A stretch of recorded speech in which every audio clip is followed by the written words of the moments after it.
So, when will I receive your mercy? Srila Raghunath Das Goswami was a very dear associate of Sri Chaitanya Mahaprabhu, and he was also very dear to all the devotees of Chaitanya Mahaprabhu. Srila Swarup Damodar, who was a non-different form of Chaitanya Mahaprabhu, was his personal guardian, so Das Goswami had no deficiency. He was unlimitedly fortunate by the grace of Gurudev, but after living with Sri Chaitanya Mahaprabhu and Srila Swarup Damodar, Raghunath Goswami came to Vrindavan to stay with Srila Rupa Goswami Prabhu. Das Goswami thought he would leave his body after the disappearance of Lord Sri Chaitanya Mahaprabhu and his master Sri Swarup Damodar. But when he found Srila Rupa Goswami in Vrindavan, he got new life. While living in Vrindavan, Das Goswami followed many very extreme practices in his devotional life. Living under the shelter of Srila Rupa Goswami Prabhu, he would pray to Radharani as his Gurudev by a very exclusive way in a mood of Ishta, Labha, Bine, unfulfilled desire. So, when Rupa Goswami, or Raghunath Das Goswami rather, met Rupa Goswami in Vrindavan, this was like his last desperate attempt. He was so desperate after Mahaprabhu and Swarup Damodar had left that he wanted to die, but he knew that Mahaprabhu had given something to Srila Rupa Goswami, so that he wanted to make a last effort to continue to live in this world. And went and saw Rupa Goswami. And when he saw Rupa Goswami, Das Goswami, Raghunath Das Goswami, Raghunath Das, who's known as Das Goswami, found inner fulfillment and purpose in life again. He was there in Vrindavan with Rupa Goswami. And so I think in a more fallen way, but in a similar way, we have found the shelter of, after the departure of Srila Swami Maharaj, there was such a shock, no one knew what to do. And but then we heard from Satsarupa, who was traveling around, saying, "Oh, don't worry. If we have any questions, any problems, we can go to Srila Sridhar Maharaj." This was openly known in ISKCON. There was no question, but that Srila Sridhar Maharaj was the one, and later it became distorted more. But there was no question, but that he was the shelter that we had in the absence of Srila Prabhupada. And not that the society would alter its direction, but that we would continue to get shelter and nourishment from the godbrother of Srila Prabhupada, the high godbrother of Srila Prabhupada, Srila Sridhar Maharaj. So in that way, I was living a life of despondency but trying a life of despondency. In other words, feeling bad all the time, but at the same time trying to follow, and at the same time trying to make my life balanced in such a way so that I was also happy. So I was not practicing very well, and then by the grace of Srila Prabhupada, I met Sripad Sagar Maharaj and Sripad Goswami Maharaj. And between the two of them, they directed me to Srila Sridhar Maharaj. And the first time sitting down with Srila Sridhar Maharaj,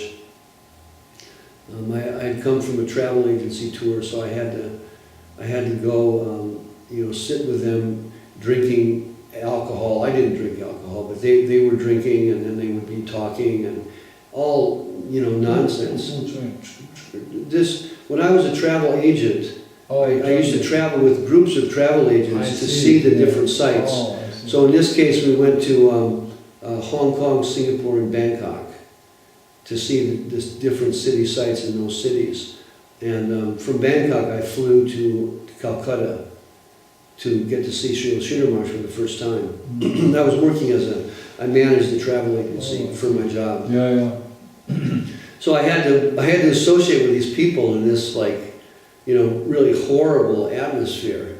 And so I was feeling like so depressed, like this was my, like last chance in my spiritual life to go to see Srila Sridhar Maharaj. Because Sagar Maharaj spoke so highly of him, Goswami Maharaj spoke so highly of him, that he's as much as Prabhupada, if not more. Goswami Maharaj was, he was hesitant to say that, and we still are hesitant to say that in the presence of our godbrothers. But, Srila Sridhar Maharaj did, his stature was that of Prabhupada's Siksha Guru. So he was a very high devotee. We didn't know that. We didn't understand the position or anything of how that worked. But, later we understand, and later we feel such fortune that Srila Prabhupada opened the door for us to come to Srila Sridhar Maharaj. Anyway, coming there from that hellish situation, like I was saying, sitting there having to watch them drink and get drunk and then talk nonsense and, just having to deal with that. Then, and this was my future as a, travel agent person. So I was thinking, oh my gosh, what can I do? Do I just like jump into the drinking, or do I, it was just so like far away from the things that I wanted. I just couldn't do that. And then I came to Srila Sridhar Maharaj, and arriving at Navadip for the first time, I was greeted by smiling brahmacharis who were so kind, and they immediately took me up to see Srila Sridhar Maharaj. And I think I told before, he was speaking in Bengali to a group of Bengali devotees. But I was just mesmerized because I could tell that he was speaking in a different way that only I had seen from Srila Prabhupada before. There was a heart transmission going on. And I, luckily somehow or other, I felt that. So I was just so relieved, thinking, oh, here is a personality like Srila Prabhupada. At that time I was thinking like that. Mm-hmm. And Maharaj, which year was it when you came to the Maharaj? It was maybe 1981, I think, something like that. Maybe 82, I think 81 though. I think so. No, maybe 82 actually, maybe 82. This was in the autumn, in the fall time of 82. And anyway, got the shelter of Srila Sridhar Maharaj, and that was happy for me, but I was in the midst of my working life, so I didn't stay close to Srila Sridhar Maharaj. That I regret, as I regret also that I wasn't closer with Srila Prabhupada. And Srila Sridhar Maharaj departed, and it was so shocking. But in the interim, we had personally seen when Srila Govinda Maharaj took sannyas, and Srila Sridhar Maharaj placed him in his seat, in his own chair. So we knew we had the shelter of Srila Govinda Maharaj, but still, well, you guys more so, because it still was an unbelievable shock in the departure. But then again, like Das Goswami found shelter in Rupa Goswami, we found shelter in Srila Govinda Maharaj. And now again, Srila Govinda Maharaj departs, and we are so shocked. But he leaves us Srila Acharya Maharaj, and we, even though in an external way he's younger, considerably younger, and apparently less experienced, but actually the quality of his service was such that he, I forget Gurudev said exactly, but something like he compacted like years of service into 1 month. Yeah, he did so much. So that his service in 1 month was equivalent to our years. He was 18, 20 hours a day. He was doing service. Maybe sometimes more than 20 hours. And all these things manifest by the grace of Srila Acharya Maharaj. So we have great, we have some debt to him, that he's taken on because no, we can't mistake it, but to become an acharya is not a fun thing. You know, people may in one way kind of seek after that for the pratishtha. And Srila Gurudev said, yes, pratishtha is running after me, but I'm not interested. So, you know, it's a great heavy burden constantly to carry that. Yeah. And to actually carry that and maintain the position day to day, week to week, in the midst of so much trouble is quite amazing. So once I get myself fixed, next on my agenda is to go to India to spend time with Srila Acharya Maharaj, to get closer with him. Because while we all have a relationship with Srila Guru Maharaj and with, you know, Srila Prabhupada, all of us to some extent, and with Srila Govinda Maharaj, the fact is the presence of a living Acharya is irreplaceable. You know, it's what Saraswati Thakur said, it's very easy to follow a departed guru, because it's very easy to make, in our mind, to make conceptions of what our guru wants of us.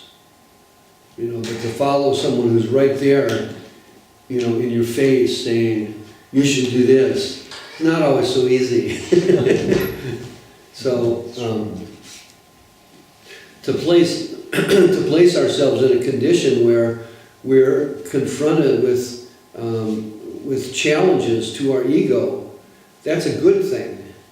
Whereas our ego thinks, oh, this is a bad thing. I shouldn't have to hassle with this. But the fact is, it's really a good thing, and we find ourselves in positions like that by higher mercy. So these things come to us not by, not by accidental occurrence or a quirk of fate where we have bad luck or something like that, but they come by Krishna's loving hand. And to see and to remember that is, it helps us to get through and to properly adjust our circumstance, to realize that, oh, in this circumstance, if I bow my head down and pray to be a servant, then my ego will become less present in my consciousness. I think so. Every time we bow our head with some determination and sincerity to be helped in a difficult circumstance, then the ego becomes less and less prevalent in our consciousness. Do you follow, Didi? No, I can follow. Yeah. Okay. Good. So you know English quite well. Yeah. Good. Okay. So it becomes less and less prevalent in our consciousness the more that we bow down. So I can remember sometimes remembering that and just running to Srila Govinda Maharaj's room and just like bowing down, and with such like intensity. Govinda Maharaj says, yes, what do you want? Oh, Maharaj, I just wanted to offer my Dandavad. Oh. Like that. Yeah, so I'll read a little more. So this is Das Goswami praying to Srimati Radharani. I worship the Krishna who lives with you, plays with you, is joyful with you, and tastes the ecstasy with you. I worship that Krishna, your Krishna. You are the nectarine ocean of Krishna Leela, and for that I have so much hope. I want to taste a little bit of that nectar, and with great hope I have passed such a long time here in Radhakunda, praying for your mercy and hoping I will receive your connection. You are my mistress, and I have been waiting on the bank of your Kunda, Radhakunda, for such a long time, hoping that you will bestow your mercy upon me. I have spent so long waiting, and now I'm going to die. I have passed 80 years here in Vrindavan, and I am living only to receive your mercy. Please bestow your mercy upon me. I need your mercy. I have passed year after year not receiving your mercy, and I am hopeful that I will receive it one day. I'm living day to day for that, and that is my only desire. I will leave my body soon, but I pray, O Srimati Radharani, please bestow your mercy upon me. When will you be merciful to me? Without your mercy, I do not want Krishna's mercy. I do not want to meet to serve Krishna without you. Only when Krishna is with you is Krishna so glorious to me. Without your mercy, Krishna's mercy is useless to me. I want only to serve you and to see that my service goes to Krishna through you. That is my desire. Krishna is not a factor for me. You are my life and goal. Your service is my only desire and expectation, nothing else. I have passed 80 years praying for your service, and still I am keeping my hope that I will receive your service. If I do not receive your mercy, then I consider Krishna's mercy useless and undesirable. I do not want Krishna to bestow his mercy upon me in an independent way. What will I do with him? I do not want anything directly from Krishna. Your lotus feet are my only service. So Das Goswami goes on and on praying to Srimati Radharani. This is his exclusive mood of devotion. He doesn't want Krishna, he doesn't want to serve Krishna. He wants to serve Srimati Radharani. So Das, Anudas, Anudas, the servant of the servant of the servant. And that comes to us, that mood of devotion and dedication develops naturally in our hearts by our sincere practice and service and day to day, gradual, slowly surrendering. That natural mood develops in our hearts. But yet, by the example of Das Goswami, we understand how this all works. We're servants. So not only servants, not possible to be in the position of Das Goswami, praying to Srimati Radharani, but we hear from our gurus who pray to the Goswamis. And we have the beautiful prayer of the Goswamis that we sang the other day on the disappearance of Srila Rupa Goswami. They are engaged in Vrindavan, serving the Lord and Srimati Radharani directly in a transcendental mood.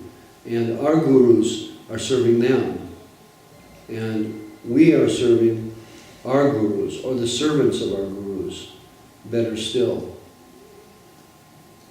Rendering service in a position of the natural position.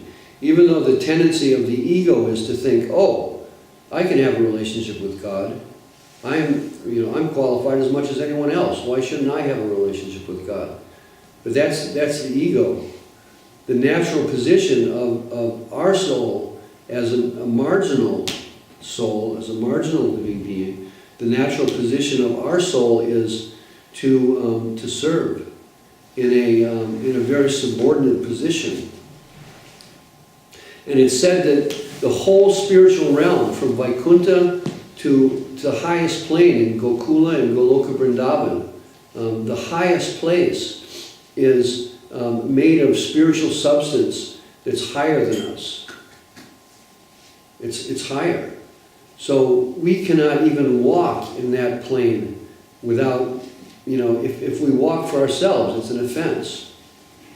But if we walk in the same energy, in the same mood of that plane, which is ultimately the energy of Srimati, the serving energy of Srimati Radharani, then we can enter that plane and serve and live with full Jai Shri Shri Nitai Chaitanya Ju Ki Jai. Anyway, we can enter and serve in that plane with full confidence and happiness and satisfaction, because we are simply servants of servants of servants. And in that place we heard the other day how, who was it? One Thakur, maybe Bhakti Vigraha Thakur, I forget. But anyway, it's exemplary, praying that let me enter that plane of Goloka as anything. Let me be anything just to be there with you. Let me be a blade of grass. And then he's thinking, no, maybe I'm not qualified for Goloka, but at least let me go to Gokula, which is the place where they lived before going to Goloka. So the pastime there is slightly less developed, less elaborate, less glorious, as far as we can perceive, than the high pastimes of Goloka Vrindavan. So the Vaishnavas are praying, let me just be very little and very small in that place. So understanding that, like imbibing that, absorbing that into our life means that we're best served. Our own interest is best served being a servant and not being the master or being the lord of anything. But rather just being the servant of the servant. And in that way, we can develop in the proper fashion. Surrendering, if our ego so insists, surrendering at every moment and slowly, gradually, watching the ego kind of fade away into the background. And finally, they tell us, finally disappear totally. And one day, suddenly, Srila Prabhupada told us, suddenly one day, you'll be there. And it's said that the development of that consciousness, that mood of surrender, entering into that energy is it's spontaneous and develops, what is the word? In mathematics, where it goes on unlimitedly, it increases, like 4 times 4 is 16. Multiply. Huh? Multiply? Well, yeah, multiply is one word, but there's another word means 4 times 4 is 16, 16 times 16 is such and such, 256 times 256 is, and it gets more and more developed as it goes on. So Krishna consciousness, as a snowball starts rolling down the hill, Prabhupada told us, as it goes down the hill farther and farther, the speed increases and it picks up more and more snow. And the movement becomes easier and easier. At first it's maybe very difficult to push it to get it going on the hill. But once it gets going on the hill, it becomes easier and easier and easier. So we're all involved in a process of pushing still, trying to get things rolling. But the fact is, once we come to a stage where we sufficiently push our ego, the collapse of the ego will happen in a very rapid fashion. And of course, rapid is relative to perception, relative to the breath of Vishnu. It will happen very fast. Relative to how we perceive things, that may depend on our own consciousness. If we get elevated, or if we remember, I'm in this life, I've been in many lives, I may be in many lives in the future. This is like a day in a week, or a day in a month. It's just one thing passing slowly, and tomorrow I'll wake up and it'll be a new day in a new position. So tomorrow I wake up and a new body and a new place to serve and a new place to grow and push my ego aside and develop my inner consciousness. And however that long goes on, we don't know. But to set it in motion is the object of our inner heart's desire. So that knowing that and trying to remember that, we have to just keep kind of pushing in that direction, like pushing with the snowball, and remembering and doing things in such a way so that we remember to do that. It's not an easy matter. throughout the day on a day-to-day basis, to find some service activity that we can kind of dig our consciousness into. Like you can dig into the garden. I wish I had a garden to dig into, so I have to come here and once I get better and help you garden. Yeah, very good. And yeah, so spend the morning hearing and chanting, and then throughout the day, digging away at the garden of our ego in different positive engagements. So we have to try to find out those positive transcendental engagements. Which Srila Prabhupada was like super expert in laying out a whole program where we would have simple but constant positive engagements, like he would say, 24 hours a day. But coming to Sri Chaitanya Saraswati Math, this has less to do with the regimen of an institution as it does with an institution giving facility for our own inner nature to develop. That's the difference. So here, rather than just stepping into a particular regimen that's been laid out and set up for us, we have to develop our own motivation and our own consciousness and our own facility. That's the great mercy of Srila Guru Maharaj and Srila Govinda Maharaj, that they've made a structure in such a way so that the emphasis is on the internal development of each person.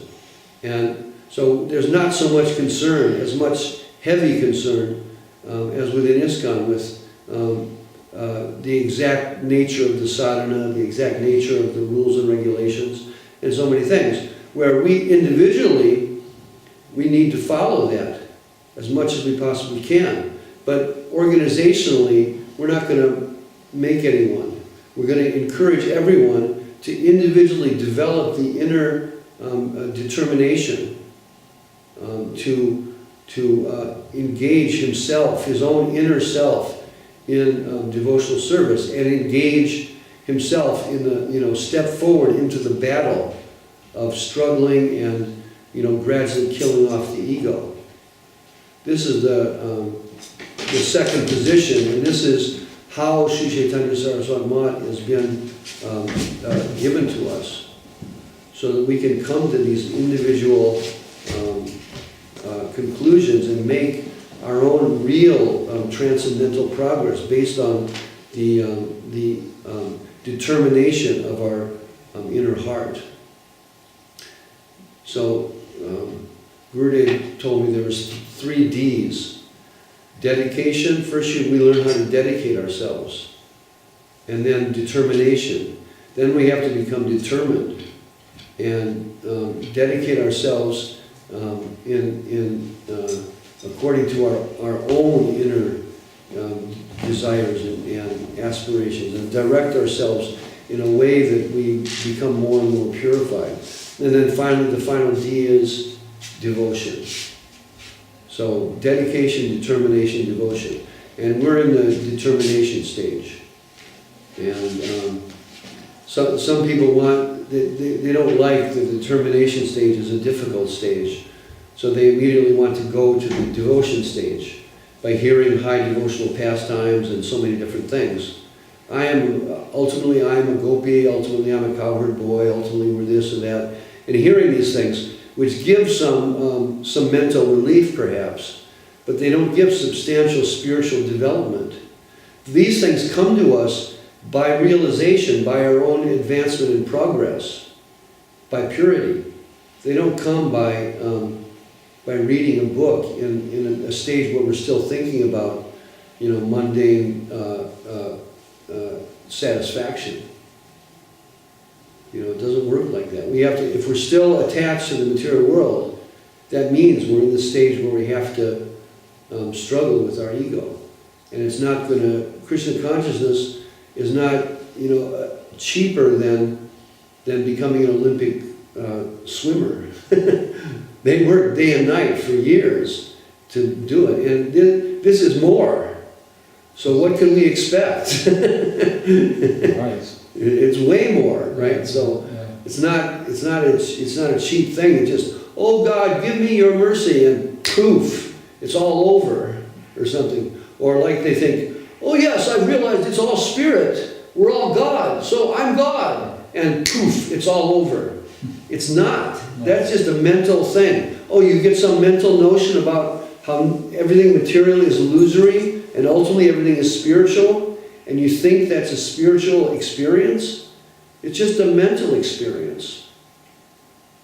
We have connection with a much deeper thing that comes with heart transmission from the transcendental plane, where things are going on in loving beauty and reciprocation that we can't even conceive of. And so these people who talk about spirit and one in God, they're all attached to so many temporary things, thinking, oh, well, this is all just God's playground. But God's playground?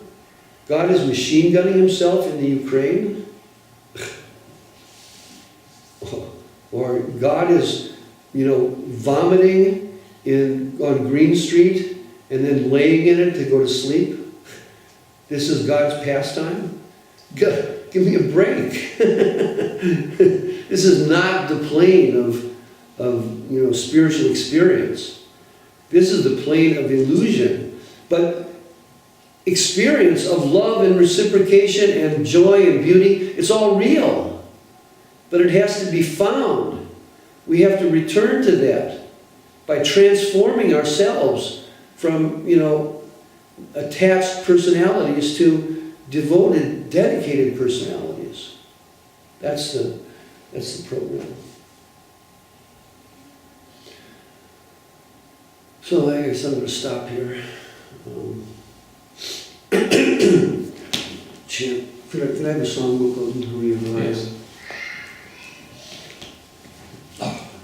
Maharaj? Yes, Dee. Yes. I think it should be a little bit more balanced to what I observe. That training is also important. So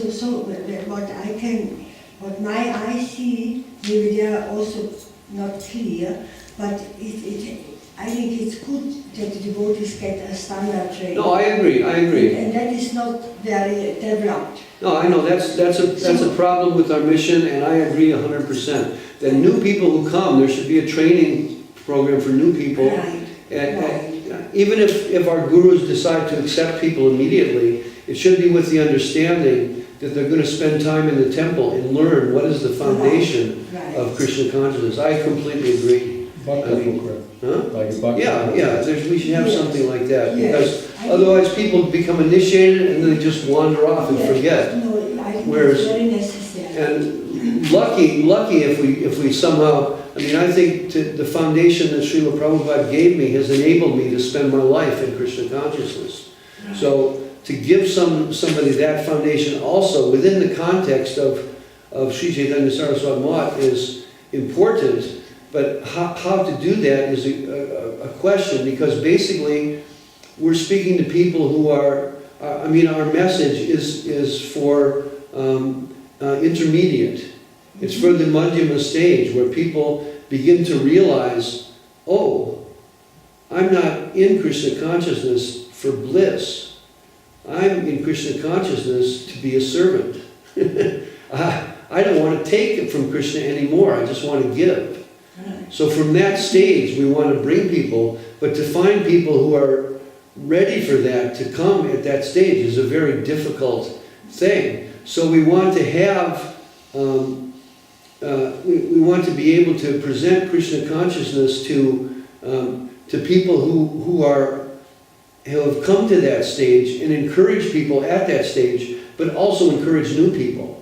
So I'm talking with my son, who's in charge of the temple in Salt Lake City, that on Sunday we should have a program just for new people. And during the week we should have programs where we talk about things for devotees who've been around for a longer time, more advanced things. So that when new people come, they don't just hear advanced things and all go away confused, but where we bring them in to, gradually, and then eventually maybe have some kind of training program where we can introduce them very quickly to the stage of Sri Chaitanya Saraswati Math. But still, we have to have something to bring people through a beginning stage. I agree. And it's been developed to some extent in Russia. and to some extent in Mexico, few places, and also Venezuela, I think. But elsewhere, not been developed very much. No, because you see, when you live in a community, and then you see all these certain habits, what they maybe continue in their home, and this is a little bit, yeah, it's chuta, you know. Yeah, exactly. It's not pure, it's not Right. clean, you know, and because we share a place, and that has to be as high as possible. No, then we have to try Yes. to raise the. Yes. You know, everyone should follow that standard. And Yeah, I agree. Otherwise, it brings the dualities of Yeah. outside too Yeah. much into the play in the temple. So the temple remains a special place, and not everybody lives in the temple, but the people who live in the temple have an obligation to follow and practice nicely, so that others can see.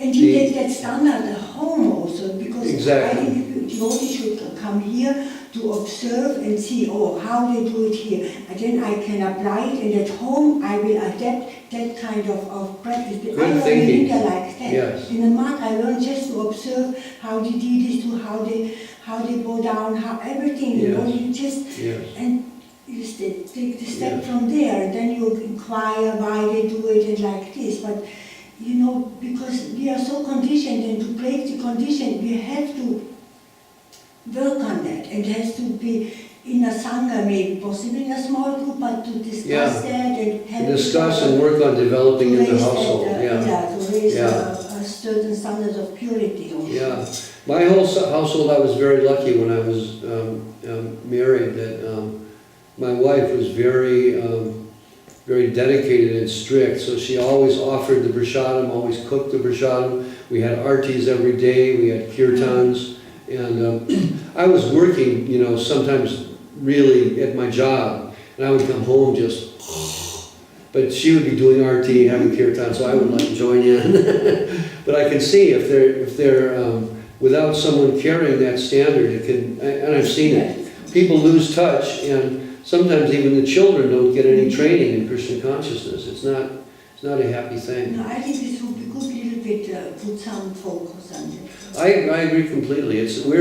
The Sri Chaitanya Saraswati Math is in a very, it's still in a forming, even though we've been around for a long time, it's still in a very formative stage, which is, you know, we have to think about these things and develop them. Like you're saying, a good idea is amongst, for example, in Salt Lake, everybody's householders, but they come always 3 times a week. And they all, as far as I know, they all offer prasad in their homes and things.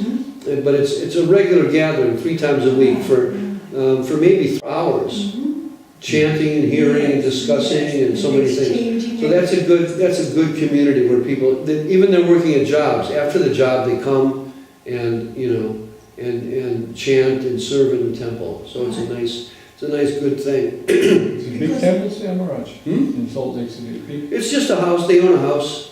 It's not so big. It's about maybe as big as the first floor total. The first floor here, maybe a little smaller, maybe. 300-400 square meter around. Square meters. Square meters, 1 meter by 1 meter. Yeah, I would say they're more like 250, more like it's that size. So it's not quite as big as that downstairs. Maybe half the downstairs, That's from not including the kitchen side. That part, yeah. 200. So they have 3 small bedrooms and big temple room and a pretty big kitchen and then 1 small gathering room. And then they have a big back garden where in the good weather we have benches and everybody sits outside after the kirtans and things. But when there's a lot of guests and a big program, the place gets completely full. The temple room is probably like as big as up to those doors. That size, from those beginning of those doors all the way forward. That size. So it's decent size. I'd say the temple room takes up at least about 1/3 of the total space of the house.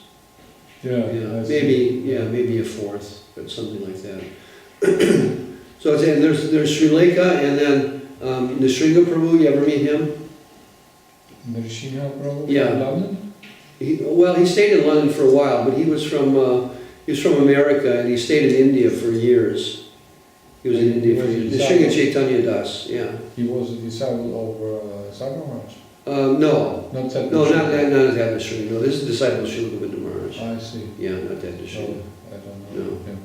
Yeah, Nrsimha and Keshavananda, who was my son-in-law, but he's separated from my daughter now, so he's living as in the temple. He's going to Vrindavan in September, though. He's going to stay in Vrindavan. He wants to stay in Vrindavan for 6 months and then live in America for 6 months and rotate like that. I think it's a good plan for him because he's a natural like resident of Vrindavan. He stayed there several times and managed the temple and stuff like that. So he's a good person. So there's two in the temple plus Srileka, and she's the manager. I see. That's my former wife, Srileka. So she manages the temple. She's happy with that. Fully engaged morning and night. They have about how many? Maybe 12 really big tulsis in big pots. So she takes care of them, all the tulsis. And they have a Mahaprabhu deity, big Mahaprabhu, Gaurachandraji, that is made exactly like the Mahaprabhu and the Gaurnitai in the birthplace of Nityananda Prabhu. I see. The beautiful deity, yeah. Very nice. Yeah, so that was installed by the grace of Srila Acharya Maharaj. So he's a formally installed deity, so they have formal, regular puja.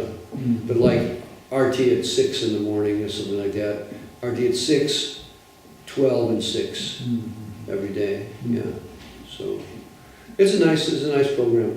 But it's hard, I think, for grihastas to do it if there's not a temple nearby that they can go to. But still, it's possible to be done, you're right.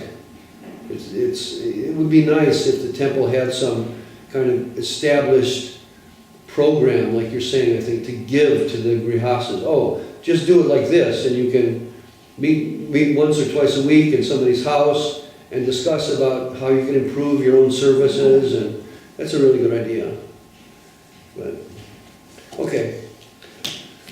So, Hari Haraya. Is it 60? Hari Haraya Nama Krishna Jadavaya Namaha. Could I have some partners? Krishna Jadavaya Namaha. Jadavaya Madhavaya Keshavaya Namaha.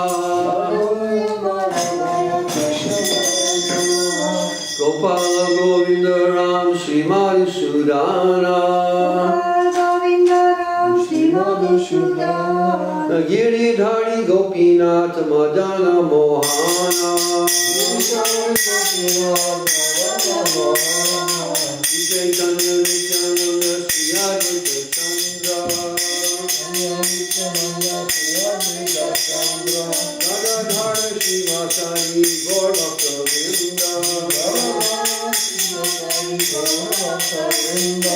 Jai Rupa Sanatana Bhatta Raghunatha. Jiva Gopal Bhatta Dasa Raghunatha. Jai Gosai Koi Charana Vandana. Jaha Hoy Vigraha Abhishta Purana. Jai Gosai Jana Muni Taradasa. Jagdavara Padavenu Mora Panchagrasa. Kanyacharana Sevi Bhakta Sanivasa. Janame Janame Mora He Abhilasa. Jai Gosai Jagit Bhaje Kola Vasa. Radha Krishna Nitya Lila Korila Prakasha. Anande Bolo Hari Bhaja Vrindavana. Shri Guru Vaishnava Pade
Krishna, Krishna Krishna, Hare Hare, Hare Rama, Hare Rama, Rama Rama, Hare Hare. Hare Rama, Hare Rama, Rama Rama, Hare Hare. Anita Gora Hari Bo, Hari Bo, Hari Bo, Gora Hari Bo. Jai Gaura Hari Bol, Hari Bol, Hari Bol, Jai Gaura Hari Bol. Anita Gora Hari Bo, Hari Bo, Hari Bo, Gora Hari Bo. Jai Gaura Hari Bol, Hari Bol, Hari Bol, Jai Gaura Hari Bol. Jaya Guru Deva, Jaya Guru Deva, Jaya Guru Deva, Jaya Guru Deva. Jai Guru Deva, Jai Guru Deva, Jai Guru Deva, Jai Guru Deva. Hey Gurudev, Gurudev, Gurudev, Jai Gurudev. Jai Jai Gurudev, Gurudev, Gurudev, Jai Jai Gurudev. Anita Gora Hari Bo, Hari Bo, Hari Bo, Gora Hari Bo.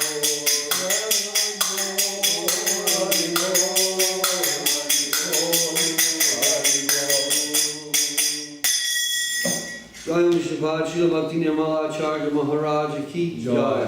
Jai Vishnupad Srila Bhakti Sundar Govindadev Goswami Maharaj Ki Jai. Jai Vishnupad Srila Bhakti Rakak Sridhar Dev Goswami Maharaj Ki Jai. Jai Om Vishnupad Bhagavan Srila Bhakti Siddhanta Saraswati Thakur Prabhupada Ki Jai. Ananta Koti Vaishnava Vrinda Ki Jai. Harinama Sankirtan Ki Jai. Nitai Gaur Premanandi. Hari Bol.